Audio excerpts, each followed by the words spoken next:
네, 오늘 우리에게 주시는 하나님의 말씀은 야고보서 1장 9절에서 11절 말씀입니다. 세 개 절밖에 되지 않기 때문에 저희 한 목소리로 함께 읽도록 하겠습니다. 야고보서 1장 9절에서 11절 말씀입니다. 함께 읽겠습니다. 낮은 형제는 자기의 높음을 자랑하고 부한 자는 자기의 낮아짐을 자랑할지니 이는 그가 풀의 꽃과 같이 지나감이라. 해가 돋고 뜨거운 바람이 불어 풀을 말리면 꽃이 떨어져 그 모양의 아름다움이 없어지나니 부한 자도 그 행하는 일에 이와 같이 쇠잔하리라. 아멘. 오늘 시들게 하시는 은혜라는 제목으로 여러분 말씀을 전합니다. 시드는 게 무슨 은혜인가 이렇게 생각하실 수도 있을 것 같아요. 또 나이를 저도 먹어가는 입장에서 또 그런 생각들도 공감이 갑니다. 근데 아닙니다, 여러분. 시들게 하시는 것도 주님의 은혜예요. 왜냐하면 우리가 이 땅의 것들이 시들지 않는다면 우리는 평생을 눈에 보이는 것, 눈에 보이는 아름다움, 눈에 보이는 부함 이런 것들에 사로잡혀 살다가 평생을 지나가게 될 것이에요. 그렇지만 하나님께서는 이 땅에 유한함을 두셨고 시들게 하셨기 때문에 우리들이 영원한 것을 소망하게 되고 바라보게 되고 그 방향으로 나아가게 되는 것이에요. 그래서 시들게 하시는 은혜입니다. 오늘 예배와 말씀을 통해서 여러분들 청년의 때이지만 이 인생의 유한함, 시든다 이것을 깨닫고 더 영원한 것을 바라보게 되시는 그런 시간이 되시기를 바라겠습니다. 오늘 야고보서 이제 세 번째 시간인데요. 먼저 오늘 본문은 이 땅에 유한한 것이지만 참 우리를 힘들게 하는 것들에 대해서 말씀하고 있어요. 그게 뭐냐면 가난과 부예요. 가난과 부로 인한 시험. 이 가난과 부로 인한 시험에 어떻게 반응해야 하는지 오늘 말씀하고 있는데요. 참 쉽지 않은 시험이에요. 저는 이게 많이 와닿아요. 사실 가난과 부의 시험. 저는 28살 때 이제 결혼했는데 이제 결혼한 이후로는 정말 그래도 부모님과 독립해서 살았어요. 경제적으로도 그렇고 여러 면에서. 그리고 이제 벌써 이제 10몇 년 살고 아이들도 낳아서 키우다 보니까 이 돈의 힘이라는 게 이제 굉장히 세상에선 세구나 이런 것들을 정말 피부로 와닿게 또 많이 느끼고 세상을 통해서도 보게 되기도 하고 그래요. 그러면서 참 와닿는데 여러분은 어떨지 모르겠어요. 와 닿으시나요? 와 닿으시는 분 엄청 와 닿으시는 분도 있고 아직도 우리가 부모님의 어떤 지원과 보호 아래 또 지내기 때문에 아직까지는 와닿지 않을 수도 있어요. 근데 이 가난과 부를 한번 결핍이라고 한번 바꿔보시죠, 여러분. 여러분 삶에 있는 결핍. 이 결핍이 다 있잖아요, 그렇죠? 결핍이 있는가 하면 만족이 있잖아요.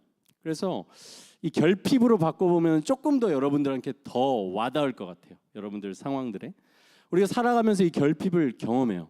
실제로 돈이 없는 게 가난이죠, 그렇죠? 돈이 결핍된 게 가난이잖아요. 그리고 인간관계 같은 것들 이런 것들이 우리가 잘 되지 않을 때 그게 결핍될 때 뭐예요? 외로움이고 소외감이고 이런 것들이잖아요. 이런 것들 때문에 우리 힘들잖아요. 그리고 뭐 정신적으로 심리적으로도 안정감이 없으면 고통스럽고요. 육체적으로도 물리적으로도 건강하거나 뭔가 이렇지 않으면 질병이 있거나 장애가 있거나 건강하지 않으면 얼마나 힘들어요. 이 결핍이라는 것이 우리 삶에 있다는 것이죠. 이 가난이라는 시험 그리고 이제 결핍이라는 시험 이 시험을 느끼는 사람들에게 오늘 야고보가 권면을 하는 내용이에요. 사실 초대교회 그때 제가 다른 설교에서도 잠깐 말씀을 드렸었는데 초대교회 상황을 생각해 보면은 또 연결될 수가 있어요. 왜냐하면 그때 이제 지금 이 편지의 수신자가 1차 수신자 편지를 직접 받는 사람들이 이제 초대교회의 유대인 이스라엘, 유대인 그리스도인 디아스포라라고 불리는 이런 사람들인데 그때가 어떤 시대예요? 로마 시대잖아요. 식민 통치하에 있는데 뭐 식민 통치하에 있다는 것도 문제인데 그때 로마 이제 시민 종교, 그러니까 로마 사람들은 다 황제를 숭배했고요. 로마에는 신이 엄청 많았어요. 그래서 그 시민 종교 활동에 소속되지 않는다는 것은 경제 활동도 그렇고 뭐 인간관계도 그렇고 제대로 이렇게 원활하게 맺을 수가 없는 상황이었어요. 근데 그리스도인들에게는 그게 우상 숭배였던 거예요. 그러니까 얼마나 그 시대의 그리스도인들이 결핍을 많이 느꼈겠어요. 인간관계에서도 결핍을 느낄 수 있고요. 뭐 경제적인 활동을 하는 데서도 결핍을 느낄 수 있고요. 실제로 그래서 가난, 결핍 이런 것과 굉장히 관련되어 있었을 거예요. 그 사람들에게 지금 편지를 야고보가 쓰고 있고 우리도 이제 그런 가난이나 결핍을 이제 느낀다는 것이죠. 그래서 우리들에게 이제 본문을 통해서 주시는 야고보의 권면인데요. 첫 번째 권면이에요. 뭐냐면 이 가난 중에, 이 시험 중에, 이 결핍 같은 것들이 내가 경험되어질 때 복음적인 자기 정체성을 붙들라. 이게 첫 번째 권면이에요. 복음적인 자기 정체성을 우리가 그 시험의 상황에서 항상 붙들어야 돼요. 야고보서 1장 9절 말씀이에요. 한번 같이 읽어볼까요? 시작. 낮은 형제는 자기의 높음을 자랑하고 부한 자는 자기의 낮아짐을 자랑할지니. 여기서 낮은 형제라는 것은 말 그대로 비천한 지위, 낮은 지위, 가난한 사람, 돈이 없는 사람, 이런 사람을 의미해요. 그러니까 낮은 형제, 가난한 성도, 세상 기준으로 봤을 때 좀 지위가 그 당시에 낮아 보이는 이런 성도들한테 자기의 높음을 자랑하라, 이렇게 야고보가 말씀하고 있어요.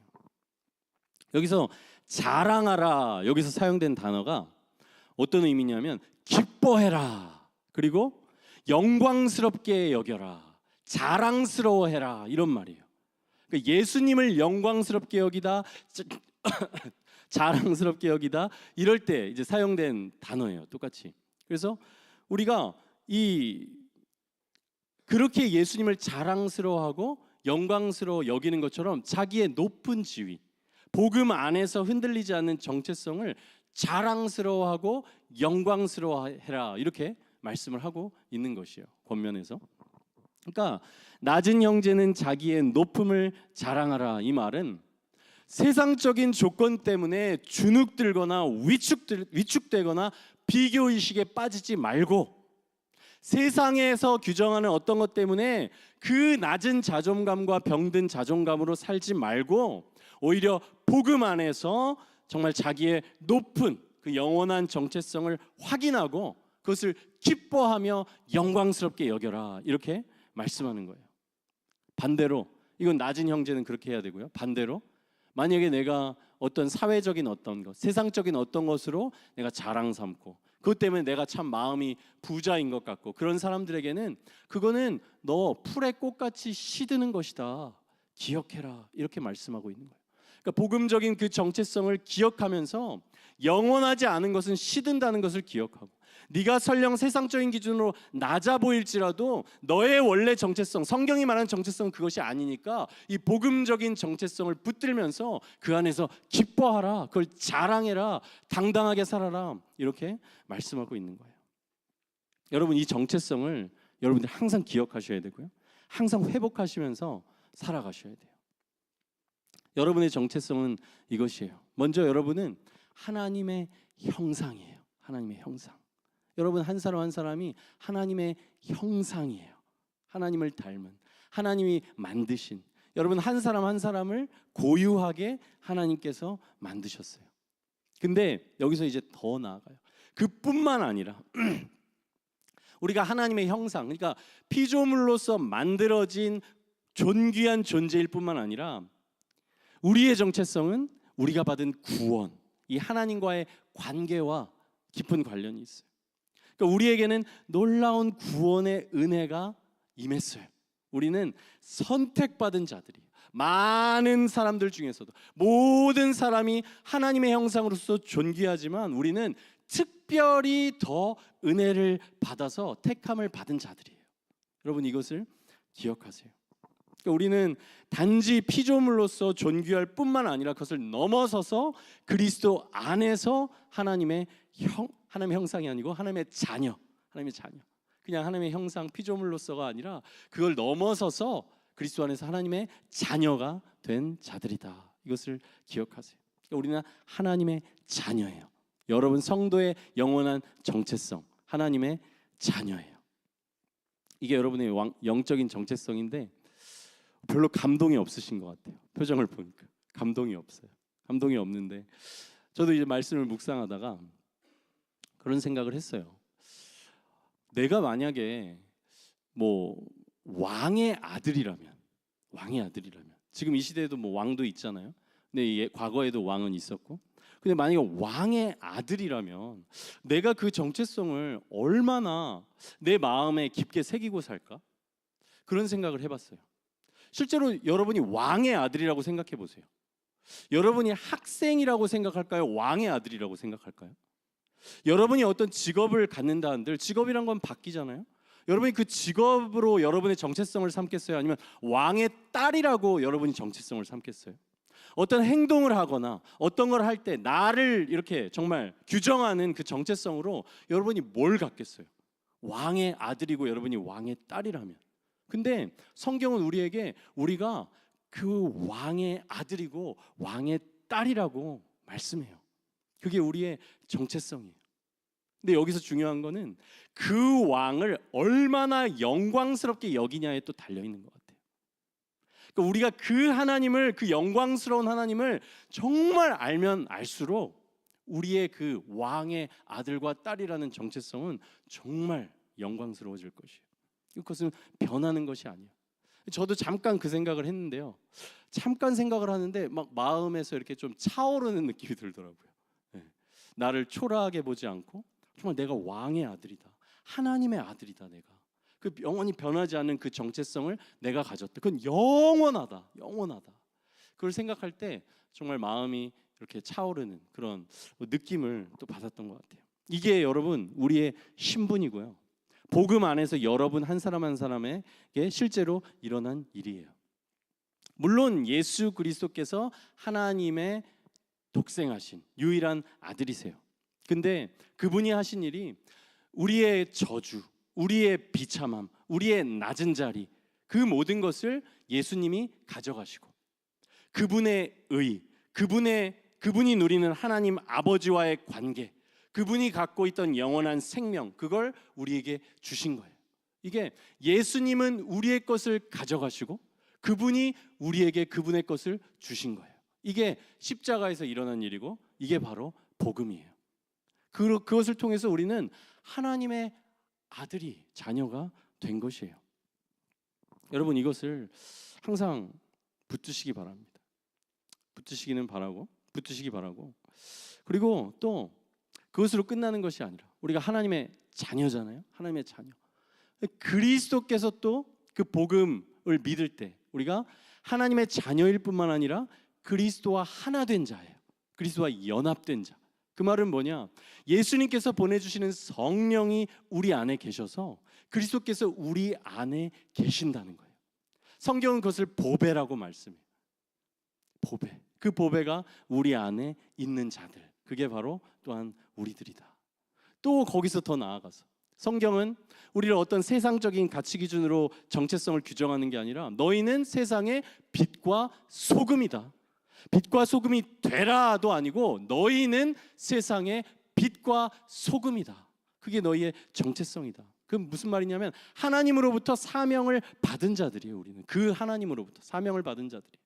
성경 전체를 통해서 말씀해 주시는 것, 여러분들이 왕이라고 말씀해요. 왜냐하면 그 왕 되신 그리스도의 통치가 이루어지도록 나에게 맡겨지신 그 영역에서 하나님의 통치가 이루어지게 하는 자들이기 때문에 여러분은 왕이라고, 왕의 사명을 받은 자들이라고 성경은 말씀해요.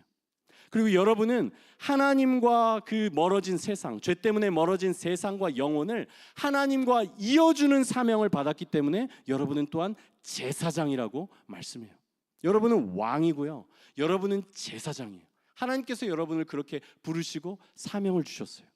얼마나 영광스러워요. 얼마나 영광스러워요. 하나님의 자녀가 되었고 그리스도가 내 안에 계시고 그 왕이신 그리스도께서 사명 주시고 이 땅에서 살게 하신 것이 우리 한 사람 한 사람이라는 거예요. 저는 오늘 아침에도 여기서 기도하면서 말씀을 전할 생각하니까 너무 기쁘더라고요.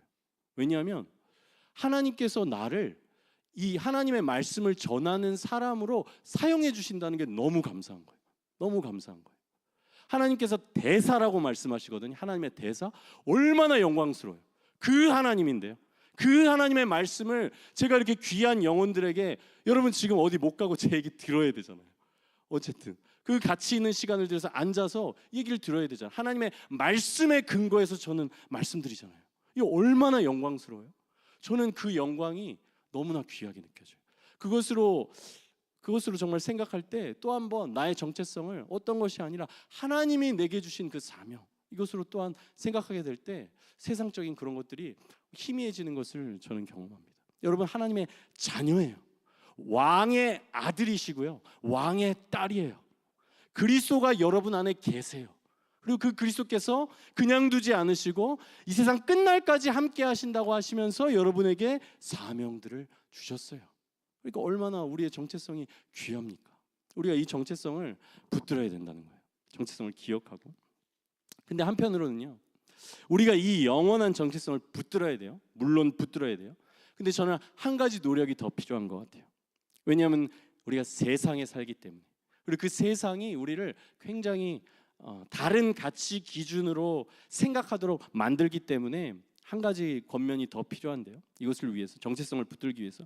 그래서 두 번째는 뭐냐면, 여러분, 세상 풍조에 흔들리지 말고 비교하지 말라. 이게 제가 드리고 싶은 권면이에요. 그 영적인 영원한 정체성을 여러분들이 믿음으로 붙들기 위해서 이걸 기억하셔야 돼요. 세상 풍조에 흔들리지 말고 비교하지 말라. 여러분, 결핍이나 가난, 앞에서 말씀드렸어요. 시험이에요. 시험. 그렇죠? 어려워요. 어려운데 우리가 생각해 보면요, 결핍이나 가난 그 자체도 우리를 힘들게 해요. 실제로 가난하면 힘들죠. 뭐가 부족하면 힘들죠. 근데 우리를 더 깊은 마음의 시험에 빠지게 만드는 건 뭐냐면 이 세상의 풍조예요. 무슨 말이냐면, 세상에서는 이걸 가치 있다고 여기네, 이게 다 있어야 된다고 얘기하네, 근데 나는 없네, 이거예요. 이 생각이에요. 저 사람도 있고 이 사람도 있고, 저 사람이 나보다 낫고 저 사람이 더 많이 가졌고, 세상에선 이것도 있어야 된다고 하고 저것도 있어야 된다고 하는데 나는 없네. 세상은 이게 가치 있다고 하는데 세상에서 가치 있다고 하는 게 나는 없다고 생각할 때, 그 세상 풍조에 따라서 나를 판단하고 나를 평가할 때 우리가 상황과 환경 자체가 아니라 그것 때문에 더 깊은 시험에 빠진다는 거예요. 그러니까 세상 기준으로 나를 바라보고 평가할 때 여러분, 우리가 시험에 빠집니다. 이걸 기억해야 돼요. 세상 기준으로 나를 판단하고 평가할 때 여러분 시험에 듭니다.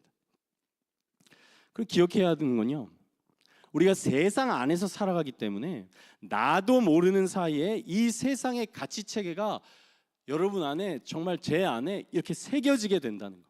가랑비에 옷이 젖는다고 하죠. 가랑비에 옷 젖듯이 영향을 받게 되는 거예요. 그러니까 그것이 영향을 나한테 미치고 있다는 것을 우리가 기억해야 되고요, 인식을 해야 되고, 나는 그렇지만 이렇게 살면 안 된다. 하나님께서 분명히 이 세대를 본받지 말라고 말씀하셨다. 이걸 기억하고 거기에 휩쓸리지 않도록 깨어있고 그것에 영향을 받지 말아야 된다는 것이에요. 여러분, 이렇게 우리가 세상적인 기준으로 우리를 평가할 때 생기는 게 뭔지 아세요? 그게 비교의식이고요, 낮은 자존감이에요. 비교의식과 낮은 자존감. 우리가 세상 기준으로 나를 계속 바라보고 계속 그것으로 나를 평가하고 다른 사람도 평가하고 그렇게 할 때 비교의식과 낮은 자존감이 나도 모르는 사이에 그냥 생깁니다. 그리고 그게요, 내가 상황이 좋을 때는 그냥 우월감으로 바뀔 뿐이에요. 비교의식과 낮은 자존감, 우월감, 열등감, 이런 것들이요, 세상 기준으로 나를 바라볼 때 우리 안에 이제 생기는 것들이에요. 여러분, 그렇게 하면 안 돼요. 하나님께서 우리에게 말씀하신 정체성은 그것이 아니고요, 그것을 가치 있게 여기면서 살아가는 것이, 세상의 것을 가치 있게 살아가면서 가치 있게 여기면서 살아가는 것이 하나님께서 우리에게 요구하시는 삶의 방식이 아닙니다. 남들과 비교하지 마시고요, 세상 풍조를 쫓아가지 마세요. 그리고 세상 풍조에 따라서 세상 관점으로요, 나도 평가하지 말고요, 옆에 지체들도 평가하지 마세요. 교회는 그렇게 하면 안 돼요. 그렇게 하면 세상이 교회 안에 들어와 있는 거예요. 그거는 교회가 아니에요. 교회에서는 우리가 영적인 정체성을 확인해야 돼요. 내가 그리스도 안에서 형제 자매된 것을 확인하는 것이에요. 세상은 그렇게 바라보지 않지만 여기에 성경 말씀에 근거한 하나님의 뜻에 근거한 그러한 판단 기준이 있고 우리가 그 안에서 형제와 자매됨을 누린다. 이것을 우리가 경험하고 확인해야 되는 것이 교회예요. 여기서는 그렇게 하지 마세요. 저도 그런 거에 관심 없어요. 여러분들이 무슨 대학에 다니고 어디 다니고 그냥 그 객관적인 정보니까 제가 아는 거고 똑똑하고 공부 잘하면 주님께서 그걸 주셨구나, 주님을 찬양하면 되는 거지 그걸로 뭐 전혀 아니에요. 전혀 중요하지 않아요. 정말 주님 안에서 우리가 주님을 닮아가고 알아가고 정말 그 하나님 나라의 가치 기준으로 우리가 그 하나님 나라를 여기서 하나님의 말씀과 성령 안에서 누리는 것이 정말 중요한 것이에요. 그런 것들로 여러분 서로 판단하고 평가하고 그렇게 하지 마셔요. 학벌, 직업, 외모, 인기, 건강, 재능, 성공, 돈 이런 것들 기준으로 나도 평가하지 마시고 다른 사람도 평가하지 마세요. 저도 생각해 보면 아까 말씀드렸죠. 이게 가랑비에 옷 젖는다고. 그리고 그 세상의 가치 기준이 있기 때문에 저도 생각해 보면 저도 참 몰랐는데 굉장히 많이 비교하면서 살아왔다는 것을 알게 됐어요. 그걸 언제 알게 됐냐면 오히려 그러니까 저는 어쨌든 좀 늦은 나이에 큰 변화를 겪었잖아요. 직업을 바꾸고 또 외국 생활도 안 해봤는데 외국에 가서 그래도 좀 살았어요. 그렇게 되니까 과거랑 이게 끊어지잖아요. 끊어지다 보니까 거기서 굉장히 힘들어하는 내 모습을 보면서 내가 얼마나 내가 성경에서 말하는 정체성이 아니라 세상에서 내가 얻은 정체성으로 나라는 사람을 규정하면서 살아왔는지를 정말 뼈저리게 깨닫게 되더라고요. 뼈저리게. 근데 그게 바른 방식이 아니라는 거예요. 바른 방식이 아니라는 것이고 그게 정말 여러분들 저도 그런 길들을 걸어왔기 때문에 또 우리가 다 공감하듯이 한국 사회가 뭐 다 한국 사회를 탓할 수는 없지만 한국 사회가 그리고 우리가 교육받아온 어떤 방식들이나 어떤 세상의 그것들이 우리가 정말 그런 관점으로 좀 살게 해요. 비교하게 하고 뭐 성과를 내야 하고 형식이 중요하고 타이틀이 중요하고 이런 것들이 어떤 우리가 살아가는 어떤 지금 어떤 문화거든요. 우리 안에 이게 있는 거예요. 나도 모르게 그 가치 체계가 여기 새겨져 있는 거예요. 근데 그런 삶을 여러분들보다 조금 앞서 지나온 사람으로서 여러분들은 한시라도 빨리 그런 관점으로부터 자유로워지셨으면 좋겠어요. 자유로워지셨으면 좋겠고 정말 그렇게 그런 관점으로 그런 방식으로 살아갈 때 여러분 정말 비교가 끝이 없고 만족도 없다는 것을 여러분들이 한 번 더 확인을 하셨으면 좋겠습니다. 우리는 이 세상의 렌즈가 아니라 성경의 렌즈로 서로를 바라보고 나를 바라보는 연습을 계속해야 돼요. 그게 저희 안에 새겨져 있다고 했잖아요. 그게 쉽지 않아요. 알아도 쉽지 않아요. 저항해야 되고요. 인식하면서 그건 아니라고 의지적으로 생각해야 돼요. 그러면서 그거에 맞게 결정해 나가야 우리가 바뀌어요. 그래서 여러분 공동체라는 것은 그걸 훈련하는 거고요. 여러분 신앙생활도 그걸 계속해서 다지면서 그래 이건 아니야 라고 하면서 다시 돌아오고 다시 하나님의 방식으로 나를 바라보고 또 바라보고 그렇게 계속 해나가는 것이에요. 그래서 오늘 이제 말씀드렸어요. 그 부와 가난, 결핍 이런 것들에 대해서 우리가 어떻게 대응해야 하는지. 첫째는 그 영적인 정체성, 영광스러운 정체성을 여러분들이 마음에 새기고 항상 확인하셨으면 좋겠고, 두 번째는 이제 세상 풍조에 휩쓸리지 말고 비교하지 말라 이렇게 말씀을 드렸어요. 이제 오늘 설교의 마지막 부분인데요. 성경은 그러면 왜 그렇게 하라고 말할까요? 왜 이렇게 가난과 부 이런 거에 너무 나의 정체성으로 그걸로 규정하지 말고 정말 하나님을 바라보며 살아라. 왜 그렇게 말씀하시냐면 성경이 말씀하는 것은 이것이에요. 성경의 대답인데요. 그 모든 것이 시들기 때문이에요. 그 모든 것이 영원하지 않기 때문이에요. 우리한테 뭐 좋은 거를 누리지 못하게 하려고 하시는 것이 아니라 그거 영원한 것이 아니다. 그렇기 때문에 그걸 소망 삼아서 살지 마. 그걸 소망으로 삼지 마. 그거 다 흘러가는 것이고 흩어지는 것이고 시드는 것들이니까, 영원한 것이 아니니까 그것을 붙들지 말라. 성경은 이렇게 말씀해요. 본문 10절 11절인데요. 한번 함께 읽을까요? 시작. 부한 자는 자기의 낮아짐을 자랑할지니 이는 그가 풀의 꽃과 같이 지나감이라. 해가 돋고 뜨거운 바람이 불어 풀을 말리면 꽃이 떨어져 그 모양의 아름다움이 없어지나니 부한 자도 그 행하는 일에 이와 같이 쇠잔하리라. 여러분, 이 땅에 영원한 것이 없습니다. 야고보는 이 땅의 부와 아름다움의 유한함과 한계에 대해서 지금 말씀하고 있어요. 이 땅에서 하나님이 아닌 세상이 주는 만족과 쾌락과 내가 정체성으로 규정하고 싶은 모든 좋은 것들은 다 풀의 꽃과 같이 지나가는 것들이다. 이렇게 말씀하고 있어요. 너무 아름다워 보이고 너무 매력적으로 보이는 이 세상에 여러분들이 마음에 갖고 싶어하는 그 세상적인 부와 아름다움이, 하나님께서 그 아름다운 풀과 꽃에 뜨거운 바람을 불게 하시면, 한번 불게 하시면 다 마르고 다 떨어지고 그 모양의 아름다움이 없어지는 것들이라고 성경이 말씀하고 있어요. 여기 11절에 그 모양의 아름다움이 없어지나니 이렇게 말씀하는데요, 직역하면요 그 모양이 얼굴이에요. 그 얼굴의 아름다움을 잃는다, 이런 말이에요. 더 와닿지 않으세요? 시간이 지나면 모든 것이 그렇다는 거예요. 모든 것이 시든다는 거예요. 여러분들도 지금 제가 보기에는 다들 젊고 생명력이 넘치고 또 아름답고 건강하고 이런 모습으로 저는 보이는데요, 제가 진실을 말씀드립니다. 여러분 기억하세요. 당연한 것이지만 기억하세요. 여러분들도 저도 다 시들 거예요. 다 시들 거예요. 다 늙을 거예요. 그리고 다 죽을 거예요. 다 죽을 거예요. 성경대로 말씀을 드려요. 우리가 살아생전에 예수님께서 재림하시지 않는 이상 우리 다 죽을 거예요. 사람이 한 번 나면 죽는 것이 정해져 있다. 성경이 말씀해요.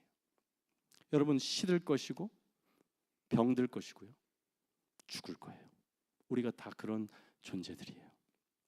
이 인생의 유한함을 여러분 기억하세요. 그것이 지혜예요. 지혜. 끝이 있다는 것을 기억하는 것이 지혜예요.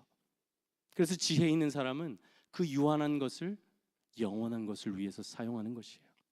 그것이 지혜예요. 성경은 여러 곳에서 이 인생의 유한함에 대해서 말씀해요. 시편 103편이에요. 인생은 그 날이 풀과 같으며 그 영화가 들의 꽃과 같도다. 그것은 바람이 지나가면 없어지나니 그 있던 자리도 다시 알지 못하거니와. 이게 우리들의 인생이에요.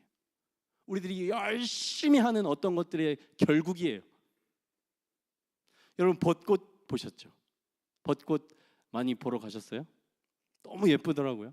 막 만발한 모습도 예쁘고 또 막 그 벚꽃이 떨어질 때 그 꽃잎이 막 이렇게 날리는 그런 모습, 다들 안 보신 것처럼 이렇게 저를 쳐다보시는데 다 보셨잖아요. 그렇죠? 다 보셨을 텐데 진짜 너무 예뻐요. 근데 이 벚꽃이요 금방 피었다 또 금방 져요. 그렇죠? 나이가 좀 드니까 여러분 앞에서는 그런 말 할 수 있죠. 여러분보다 나이가 많으니까.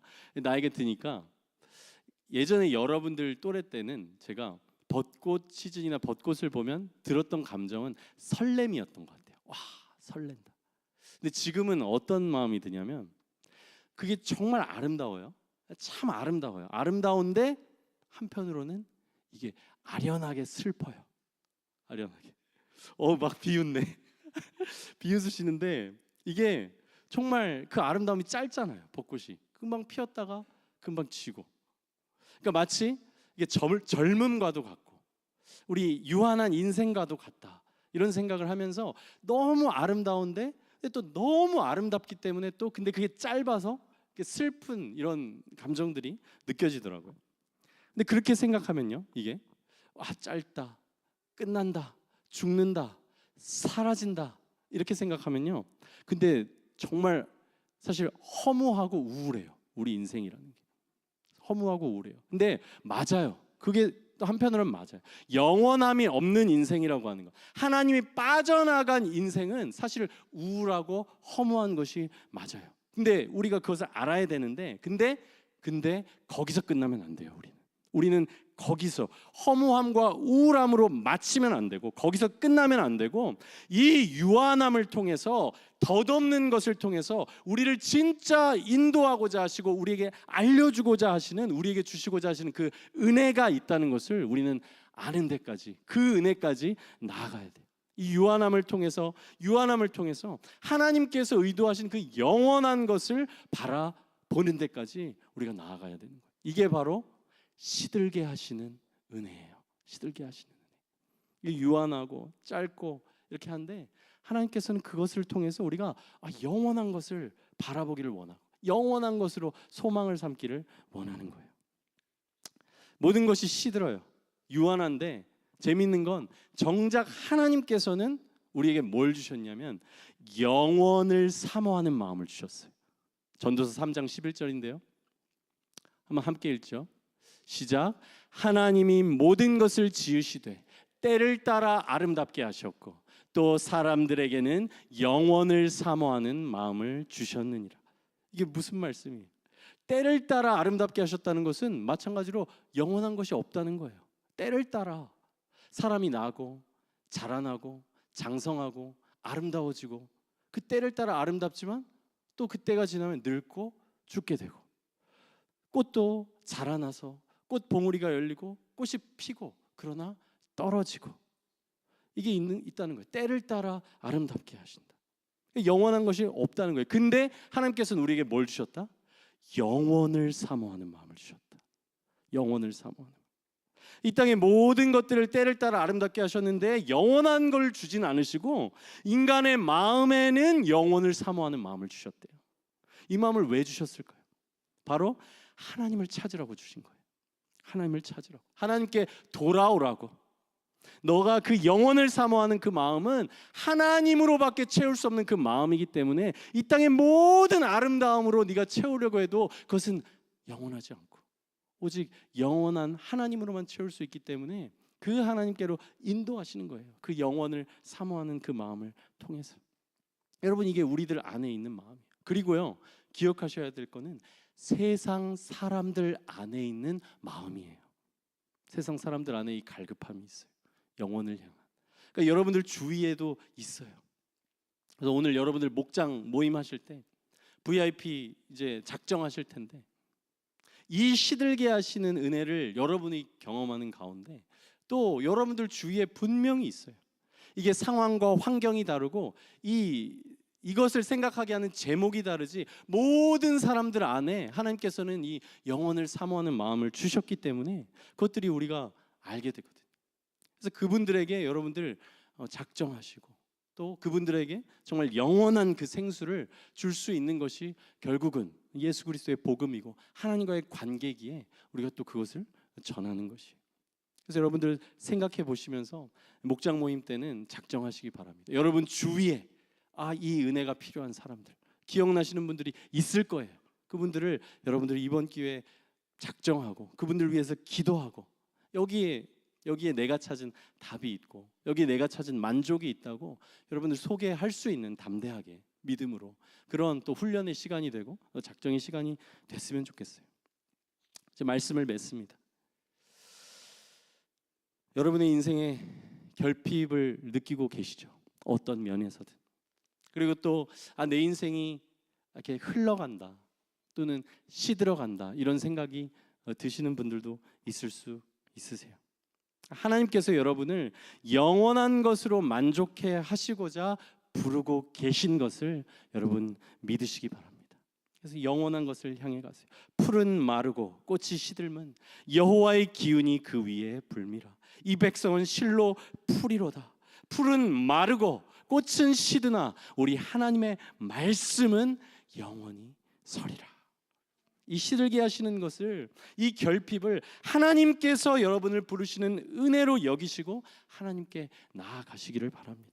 그리고 여러분 세상 풍조에 휩쓸려서 비교의식, 열등감, 허무함, 우울함 이런 것들에 굴복하지 마시고 복음 안에서 흔들리지 않고 영원하고 확실한 그 정체성에 견고히 거하시면서 그 하나님으로부터 정말 생수를 공급받는 그 삶을 통해서 여러분 기쁨으로 당당하게 자랑스럽게 여러분들 왕의 자녀로, 왕의 딸로, 왕의 아들로 여러분 살아가시기 바라요.